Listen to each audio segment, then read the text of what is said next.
الحمد لله رب العالمين والعاقبة للمتقين ولا عدوان إلا على الظالمين، والصلاة والسلام على من حكم بين الناس بحكم رب العالمين، وعلى إمام الموحدين الذي بعث رحمة للعالمين نبينا محمد وعلى آله وصحبه ومن تبعهم بإحسان إلى يوم الدين. اما بعد، السلام علیکم و رحمت الله و برکاته. برادران و خواهران موحدم، بإذن الله سبحانه و تعالی این حلقه هشتم از کشف شبهات اهل بدعت در مسئله حکم نمودن به غیر حکم الله و این چنین بیان قدر و عظمت و بزرگی و از توحید و ایمان و اسلام بودن حکم الله سبحانه و تعالی. و ان شاء الله تعالی در این حلقه به شما خصوصیات های حکم الله تعالی و شریعتش را به شما بیان خواهیم کرد. هر یک فرد مسلمان باید بداند و فراموش کرده اش را باری دیگر به یادش بیاورد که تمام حکم از آن الله است. گزارنده حکم، سازنده حکم، پیدا کننده حکم این رب العالمین است و الله سبحانه و تعالی این یگانه ذاتی هست که مستحقی امر کردن و نهی کردن، حلال کردن و حرام کردن و جایز و ناجایز گفتن و جزا گذاشتن بر کسانی که جنایت را می کنند اوست، تنها و یکتاست. الله سبحانه و تعالی در سوره اعراف آیه 54 می گوید: اعوذ بالله من الشیطان الرجیم الا له الخلق والامر. حتما از آنی اوست خلق کردن و امر، حکم، دین. او کیست؟ الله است. خلق و امر کردن و نهی و حکم، در اینجا امر به معنای حکم است. حکم مطلقاً از آن الله است. الا له الخلق والامر. آگاه باشید که خلق و امر از آن اوست، خلق و حکم از آن اوست، خالق و حاکم و حکم اوست. خودتان را به جای او نگذارید. پس هر کسی که مالک خلق باشد پس او مالک امر است. یعنی هر کسی که دیگر چیزها را خلق کرده باشد، مخلوقین را خلق کرده باشد و خالق باشد، پس همون صاحب حکم است. یک انسانی ناچیزی که یک پشه را خلق کرده نمیتواند صاحب حکم نیست. از پیش خودش نمیتواند که حکم برآورد. الله اجازه نداده است، الله نمیخواهد. صاحب حکم این الله خالق است، رب العالمین است. و خصوصیت حکم این است که اولا گفتیم یکی از خصوصیت های حکم این است که گزارنده این حکم، پیدا کننده این حکم الله است. و این چنین نظر بکنید به خصوصیت دیگرش که حکم از نزد الله سبحانه و تعالی که الحکیم و اللطیف و الخبیر است صادر شده است. الله سبحانه و تعالی خلق را خلق کرد. الله عالم است، خیلی که در حدیث صحیح آمده است که در حدیث متفق علیه آمده است که رسول اکرم صلی الله علیه وسلم میگویند: ان الله كتب مقادر الاخلاق قبل ان يخلق السماوات والارض ب50,000 سنه. الله سبحانه و تعالی تقدیر من و شما را، یعنی چگونه زندگی کردن، به چی کار مشغول شدن و چگونه مردن، در کجا مردن و تمامی حادثه هایی که در زندگی من و شما میشد تا آخر، از جنتی بودن و دوزخی بودن، همه اش را میداند و 50,000 سال پیش از زمین و آسمان را خلق کردن اول ما را نوشته است. حیات و فعالیت ما را الله اول دانست، فهمید، بعد نوشت. پس همین اللهی که من شما را میداند، همین اللهی که من شما را خلق کرده است، همین اللهی که من شما را به خاطر عبادت خلق کرده است، همین الله حاکم است. همین الله دانا هست که کدام نمود حکم بر بالای ما بهتر است و افضل است، برای که او ما را خلق کرد، و کدام حکم مناسب ما هست الله خودش میداند، چرا که او مدبر است. او مدبر و پیدا کننده و خلق کننده و مالک تمام چیز است. و همین او الله سبحانه و تعالی تنها یکتا مصلح است و خودش میداند که برای بندگانش کدام نمودی حکم، یا به دیگر عبارت بگیم کدام نمودی قانون افضل است و بهتر است. و الله در ملکش چگونه که خواهد حکم میبرد و ملکش را چگونه که خواهد استفاده میبرد. بگوییم تصرف در ملکش میکند، کدام حرکتی که خواست در بالای ملکش انجام میدهد. یخلق ما یشاء و یختار. الله چیزی را خواهد خلق میکند و چیزی را خواهد اختیار میکند. پس حکم از اختیار الله است. این از خصوصیت الله است. حکم الله سبحانه و تعالی ثابت است. یکی از خصوصیت های دیگر حکم الله این است که حکم الله ثابت است، تغییر نمی یابد، به همدیگریش اختلاف نمی کند، ضدیت نمی کند. به تبدیل یافتن زمان حکم الله تبدیل نمی یابد. زمان تغییر یابد، حکم الله تغییر نمی یابد. مثلا الله 1400 سال پیش گفت الزانیة و الزانی فجلدوا كل واحد منهم 100 جلده. زنا کننده یک دختر، زنا کننده یک پسر را 100 دره زنید. 1400 سال پیش گفته بود، تا امروز این حکم باقی است، تغییر نمی‌یابد. حکم قصاص باقی است، حکم شرب خمر باقی است، حکم دست بریدن دزدان باقی است، حکم رجم باقی است و تمام حکم الله و رسولش کرده باقی است. و حکم الله به تمام عصرها و زمانها و مکانها صالح است و در برگیرنده تمام وقت است، عام هست، به همه است، کامل هست. و در همین حکم الله شما وفا را پیدا میکنید، عدل و عدالت را، راحت را، آرامی را پیدا میکنید. هر کسی که به محکمه های الهی، به محکمه های شرعی، به محکمه الله و رسولش تحاکم میکند، مراجعت میکند، بعد از تطبیق شدن حکم الله در بالای این شخص دلش آرام میشود، خرسند میشود، چرا که این عبادت را انجام داد. مراجعت کردن به حکم الله و حل و فصل کردن مشاکل به حکم الله این عبادت است، این آرامی قلب است. و یسلم تسلیما، وقتی که تسلیم می شود، از حکم الله خرسند می شود، ایمانش زیاد می شود و سبب وارد شدن به جنت می شود.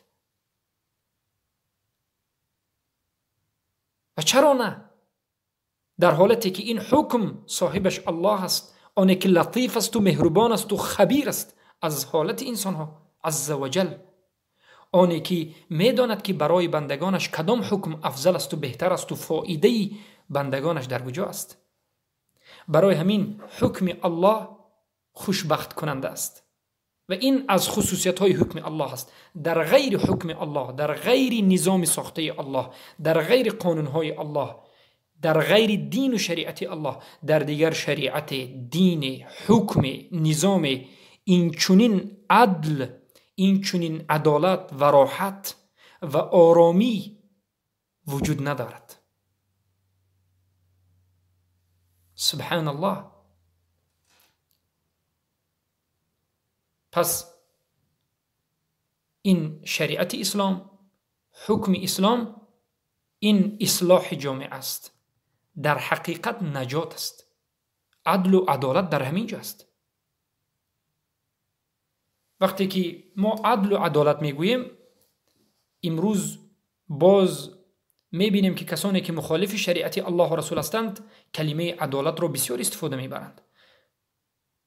علمانی، لیبرالی، دموکراتیا و دیگر حکم ها و حکومت ها بمانندی حکومت های حتی شوروی هم عدالت خود را عدالت پرور می گفتند، بلشویک ها و غیره، کمونیست ها.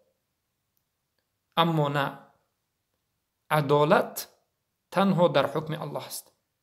امروز ببینید علمانی، لیبرالی، عدالت میگن زن و مرد را برابر میکنند.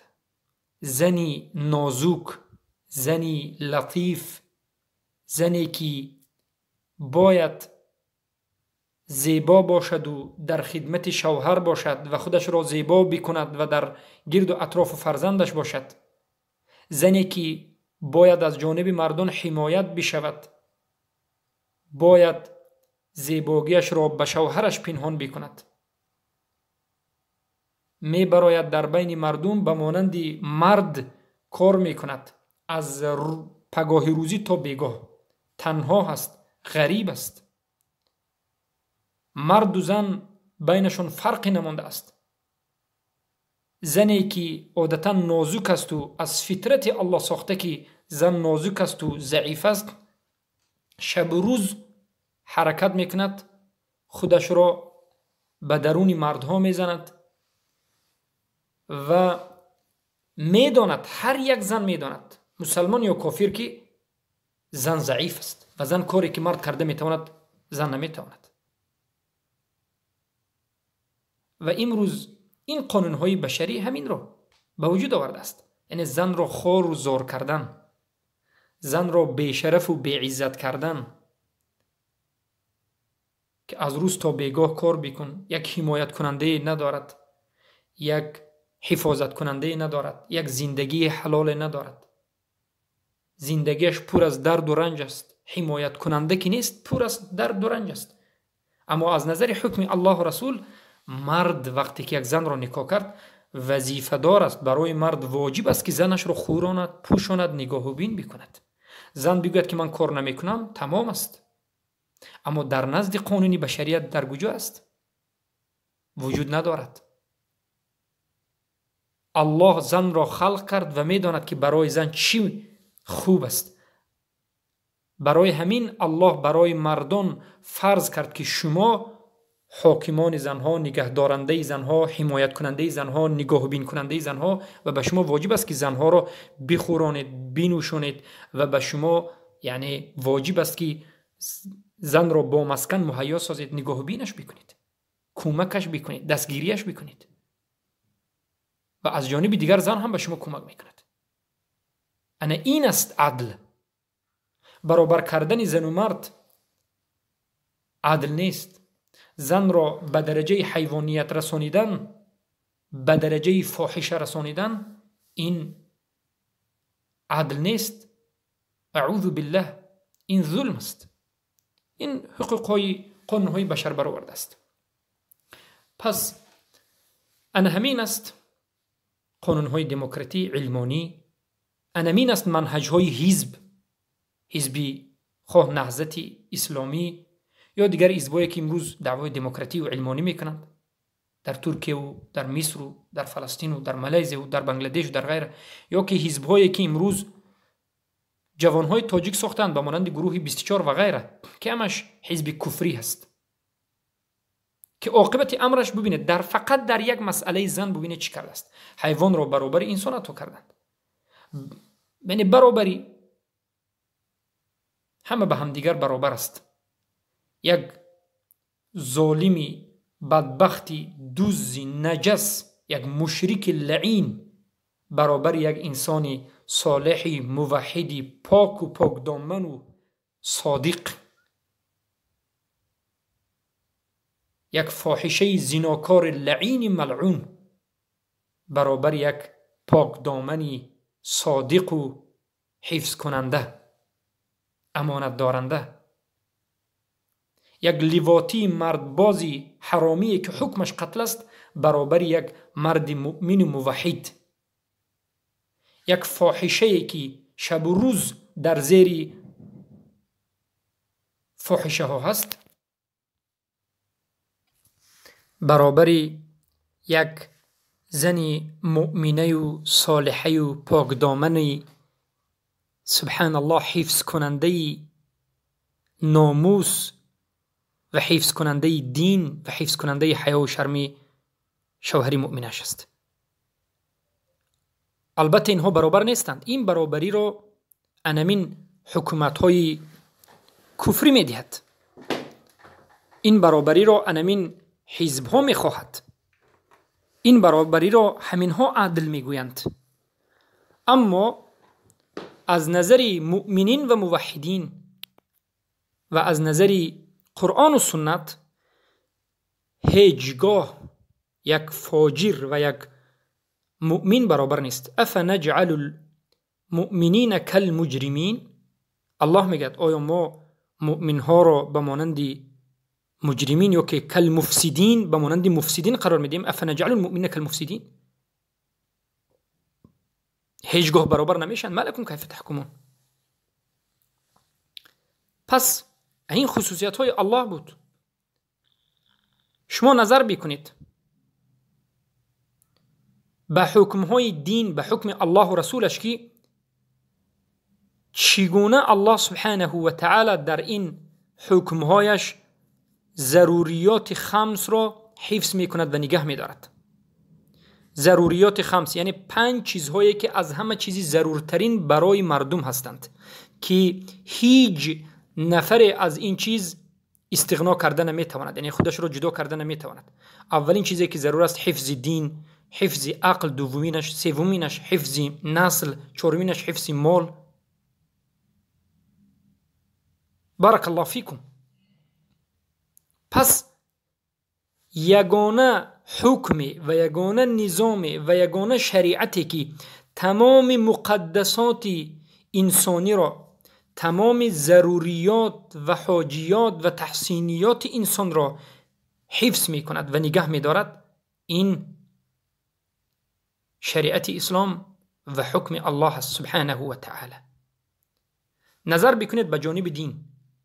الله سبحانه و تعالی دین تمام انسان ها را حفظ کرده است. البته دینی که الله قبول کرده است این دین اسلام است. فمن یبتغی غیر الاسلام دینا فلا يقبل منه وهو في الاخره من الخاسرین. هر کسی که غیر از دین اسلام دین دیگری را اقرار کرد، این از جمله زیان کشیدگان است. الله سبحانه و تعالی دین را حفظ کرده است. تعلیم گرفتن دین را واجب کرده است. حفظ دین را واجب کرده است.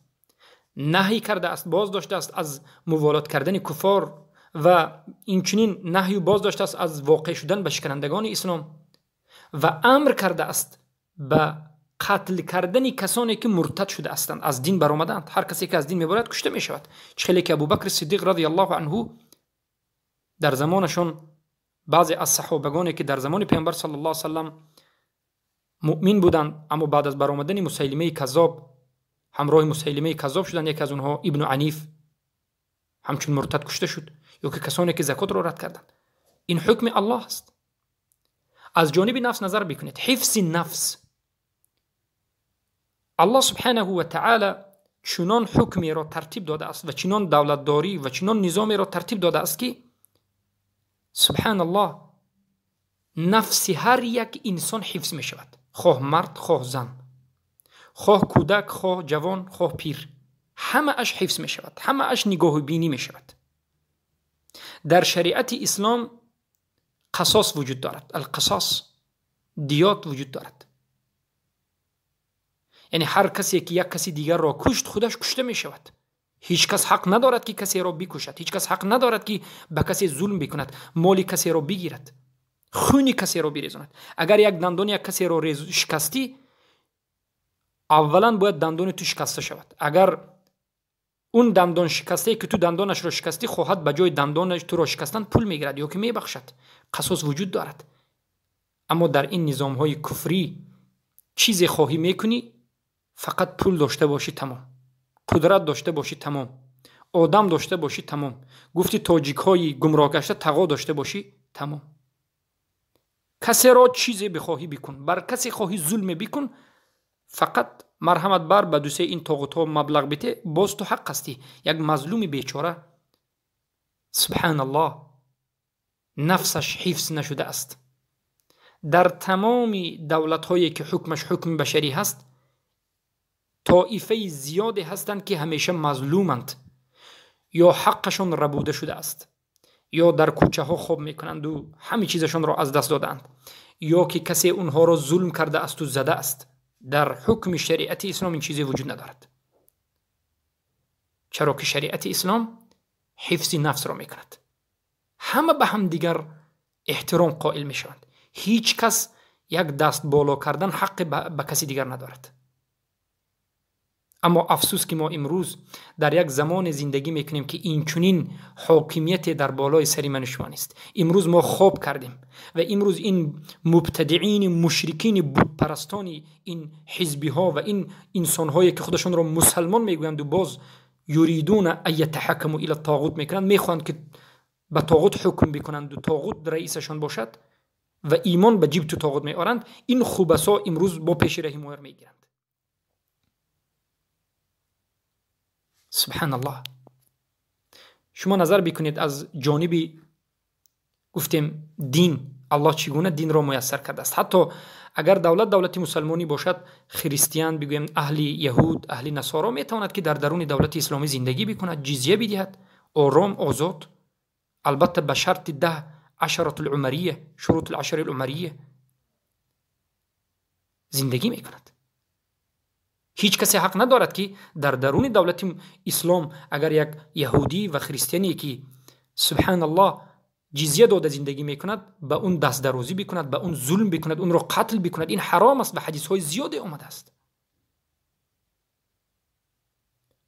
الله سبحانه و تعالی ببینید چقدر زیبا نظام ساخته است. و از نظر حفظ عقل الله سبحانه و تعالی چنان برنامه را آماده کرده است و چنان قانونها را ساخته است که هر کسی که میبیند که الله سبحانه و تعالی عقل را هم حفظ میکند. یکی از ضرورترین چیزی که انسان همیشه در حفظش هست این عقلش است. اول دین یکمین ضرورترین چیزی که حفظ میکنیم که شریعت اسلام برای حفظ این دین آمده است، و این چنین حفظ نفس، جسم و نفس که شریعت برای حفظ این نفس آمده است و حکم الله رسولش نفس را حفظ میکند. و این چنین سومین چیزی ضرورترینه که انسان همیشه کوشش میکند که حفظ بکند، این عقل است.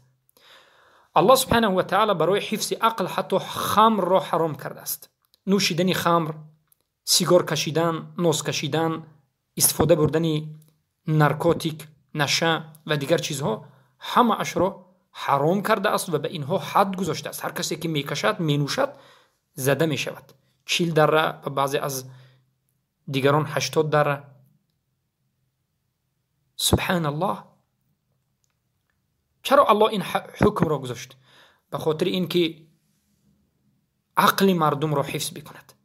برای همین در دولت اسلامی، در منطقه که حکمش به حکم الله و رسول است، دین حفظ هست، همه دینش حفظ است، دین البته اسلام.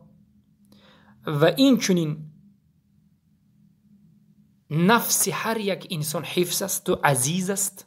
هیچ کس به هیچ کسی ظلم کرده نمیتواند، زده نمیتواند، کشته نمیتواند. و سوما عقل همه حفظ است. هیچ کس چیز را آورده فروخته عقل مردم را دیوانه کرده، مردم را نشعمن کرده، ویران کرده نمیتواند. و این چنین حفظ نسب، چهارمین چیزی که از ضروریات است که باید حفظ شود، این نسب است. به خاطر نابود نشدن نسب، به خاطر ویران نشدن جامعه، به خاطر همه از نظر میراث، از نظر نکاح، از نظر این مسائل به همدیگر معلوم شدن و زندگی حلال شدنش، الله سبحانه و تعالی زنا را حرام کرده است. یک کس را زناکار گفتن را هم حرام کرده است. هیچ کس حق ندارد که یک کس را بگوید که تو زناکاری یا تو لیواتی، لوتی. هر کسی که زنا میکند حد وجود دارد. اگر زن و مرد شوهر کرده و زندار باشد رجم است، به سنگ زده سنگسار کنان کشته میشد. اگر یک دختر و پسری که اولادار نشده باشد 100 دره است، با 1 سال از همه منطقه پیش کردن است. قذف، اگر یک کس زناکار بگوید و 4 شاهد آورده نتواند، 80 دره است. یعنی در یک مجتمع اسلامی هیچ کس به هیچ کس تهمت زده نمیتواند. هیچ کس سبحان الله زنا کرده نمیتواند. یعنی امنیتی فحشا وجود دارد. امنیتی فحشا وجود دارد معناش این است که هیچ کس فحش کرده نمیتواند. در این حالت امن وجود دارد. به دخترت، به زنت تو همیشه امین هستی. اگر بیرون برآمدی هم تو خرسند هستی که مجتمعی تو به این کارها دست زده نمیتواند. حکومتی تو قانونهای شدیدترین دارد و این حکومت الله و رسول است و انمین حکم الله و رسول است. و بعد از مثلا یک زن از شوهر جدا شدن به اون عده هست. یعنی امروز ببینید به این حکومت های بشر ساخته، حکومت های لیبرالی، حکومت های انسانی، حکومت های دموکراتی و غیره، زنا جوش میزند. اعوذ بالله، یک مرد هم به یک زن، هم به دخترش، هم به دیگرش، به هم آمیخته. سبحان الله، یک زن به صدها مرد زنا و حرامی، کسی رو خواست زناکار میگوید و کسی رو خواست فریب میدهد، مجبوری زنا میکند و غیره و غیره. حد وجود ندارد. میرود 1.5 سال حبس یا که پول میدهد جریمه خلاص است. هر کسی که در این نظر بکنید به نظام بشری، هر کسی که قوی هست، هر کسی که پول دارد، مال دارد، حاکمیت دارد، کرسی دارد، کسی رو خواست زنا میکند. کدام زنی رو خواست زنا میکند، کدام کسی رو خواست فریب میدهد. هیچ کسی هیچ چیزی گفته نمیتواند، چرا که این حکم بشر است. اما در حکم الله سبحانه و تعالی چیزی وجود ندارد. در حکم الله به یک زن قمبغل ترین، بیکسترین که نه شوهر دارد، نه فرزند دارد، نه خیش و تبار دارد، نه ولی دارد، نه یگان حفظ کننده دارد، یگان کس سخنی بلند زده نمیتواند، یگان کس دست زده نمیتواند، چرا که حفظ کننده اش حکم الله، نظام الله، شریعت الله است. اما امروز یک زنی بیکس و بیکور را کی حفظ میکند؟ امروز این حکومت های بشری انسان های بیکس را میفروشند، دخترهای بیکس را میفروشند. امروز ببینید یک جزیره ای که باید حکم الله و رسول تطبیق میشد، مثلا امارات، یک منطقه زناخانه شده است که در همه دخترهای فوشه رو میبرند اونجا میفروشند. پس حکومت الله این خصوصیت های حکومت الله است. این خصوصیت های توحید در حاکمیت است. این خصوصیت های تطبیق حکم الله است. ولد و زناها نابود می شود. سبحان الله. از جانب دیگر نگریم. پنجمین چیزی که حفظش ضرور است این مال است. الله سبحانه و تعالی در جانب مال هم قانونهای زیباترین را گذاشته است. اولا ظلم را حرام کرده است. هیچ کس حق ندارد که بر کسی دیگری ظلم بکند و مال دیگری را به حق بخورد و یا کشیده بگیرد یا چیزی کسی را خصوصی بکند یا که غصب بکند. این حرام است و قانون الله بالکل این را حرام میکند و جایز نمیداند و هیچ کس در حکومت اسلامی حق ندارد که چیزی کسی را به زوری از استفاده از منصبش یا از زور بودنش یا از قویگیش بگیرد. هیچ کسی حق ندارد. یک یتیم بیکس که هیچ کسی ندارد، دفاع کننده ندارد، میتواند که مالش را حفظ بکند، بایترین انسان باشد، هیچ کسی به او دست درازی کرده نمیتواند، چرا که او در زیر حکم الله هست، در منطقه هست که تطبیق شریعت الله میشد. الله برای حفظ مال ریبا را، پرسنت را حرام کرد. برای که همین پرسنت میبینید که یک عده را پولدار و مالدار و یک عده را خوار و ذلیل میکند. مرحمت شما در همون ملت خودتون هم نگاه کنید، در تویسان نگاه کنید که چقدر انسان ها به خاطر پرسنت گرفتنشون، به خاطر دست زدن به ریبا خوار ذلیل شدن، بعضشون خودشون رو کشتن، بعضشون بیخونه و بیدر ماندند، دخترشون رو دیگرو کشیده گرفت، زنشون رو دیگرو زنا کرد، خودشون رو کشت.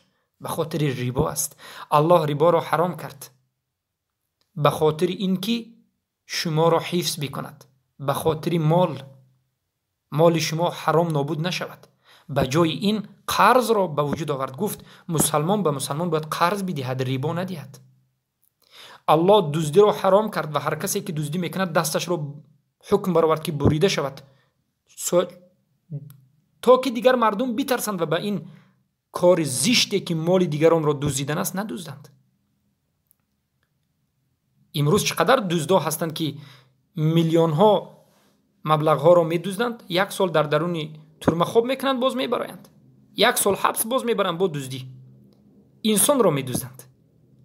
از نظر شریعت حکمش قتل است. انسان دزدی،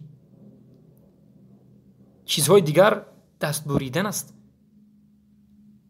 که مردم وقتی که این تطبیق حکم الله را دیدند، بله نمیدزدند، نمیخواند که از دستشون جدا شوند. یا که فریب دادن را حرام کرد، از ترازو زدن را حرام کرد.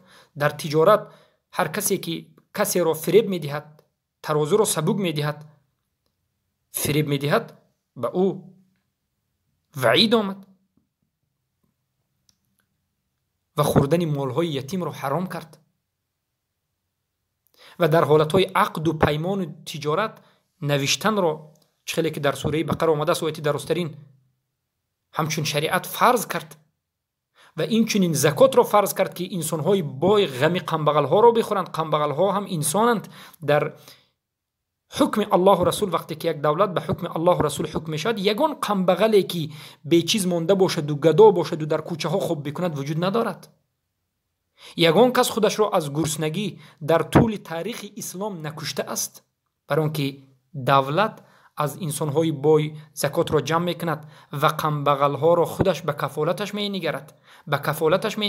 قنبغل‌ها زیبا زندگی میکنند، خودکشی نمیکنند، پیرانسال‌ها را برده به کوچه ها نمیپرتایند. خرید و فروش را الله حلال کرد و به تمام جانب و به تمام قانون‌ها مال انسان‌ها را حفظ کرد. شما نگرید که 5 چیزی اساسی که در زندگی مردم است: دین، نفس، عقل، نسب، مال. و تمام مردم، کافر باشد یا مشرک باشد یا مسلمان، کسی نباشد، فقط همین چیزش را میخواد که حفظ کند. مالش را، نسبش را، مثلا دینش را، عقلش را، نفسش را. شریعت اسلام همه اینها را حفظ میکند. سبحان الله. مردهای مسلمان وقتی که یک کودک را این فرزند من میگن، حقیقتا فرزندشون را اونها تربیت میکنن. مثل کافران هستند که 20 سال یک کودک را نگاه بین کردن، فهمیدن در آخر که فرزندشون فرزند یک همسایه بوده است. این در حکم کفار است. انا این خصوصیت های تطبیق حکم الله است. پس ای موحدین، ای مؤمنین، بیایید این توحید را تحقیق بکنیم. لا اقل دعا بکنیم که حکم الله و رسول را روز ببینیم و در زیرش زندگی بکنیم و در بینمون تحقیق بکنیم که دینمون حفظ بشود، عقلمون حفظ بشود، نسبمون حفظ بشود، نفسمون حفظ بشود، مالمون حفظ بشود. و این 5 چیزی که ما گفتیم، حفظ دین، حفظ نفس، حفظ عقل، حفظ مال، حفظ نسب، بجز اسلام در دیگر جای وجود ندارد. در دیگر دین وجود ندارد. پس مغرور شدگان حکم بغیر ما انزل الله، اون کسانی که مغرور به غرب شده اند، اون کسانی که حکم غربی را، اروپایی و امریکایی را افضل میدانند، مسلمان های امریکایی، مسلمان های اروپایی که لیبرالی و سکولاریسم و علمانی و حکم دموکراتی را افضل میدانند، پس بیارن اثبات بکنند که در کجای این 5 چیز این قانون های بشری مثل شریعت است وجود ندارد. فقط این خصوصیت شریعت است، این تمیزات حکم الله است. پس ای مغرور شدگان، حالا هم شما زنده هستید، فرصت دارید توبه بکنید و از این شرک حاکمیت، شرک حکم، به توحید حکم بازگردید، به سوی الله بازگردید و فحشا و منکرات و نابود شدن مال و نسب و این همه به این همه محرمات و بدبختی اجازت ندهید، طرفدارش نباشید. انا این است که ما میگوییم ما باید به حکم الله و رسولش زندگی بکنیم و حکم الله و رسولش را حکم بکنیم و تطبیق بکنیم و طرفدار باشیم. امروز اگر نتوانیم، امروز اگر ضعیف باشیم، معنیش این نیست که ما بیاییم و به حکم غیر الله چنگ بزنیم و تطبیق بکنیم و مراجعت به محکمه غیر الله بکنیم. نه، صبر میکنیم، می آموزیم، موحد میشویم، توحید را می آموزانیم و ان شاء الله روز زنده خواهیم شد. اما کسانی که به عقب می روند، دیدن که حکم الله و رسول را تطبیق کرده نمی توانند، گویا به عقب می روند و بعد از این به کفریات دست می زنند و دموکرات خواه می شوند و می گویند که در این زمان غیر از دموکرات دیگر چیزی رو نمی شود و این چیز، این دانند که این اما فعلشون کفر است و اونها از جمله مرتدین و کافرین هستند. بارک الله فیکم. با همین القرار به پایان میرسانیم و باذن الله سبحانه و تعالی در حلقه آینده به شما مقصدهای حکم کردن و برای چی الله سبحانه و تعالی حکمش را در بین مردم جاری کرد و حکم را در بین مردم ساخت صحبت خواهیم کرد. السلام علیکم و رحمت الله و برکاته.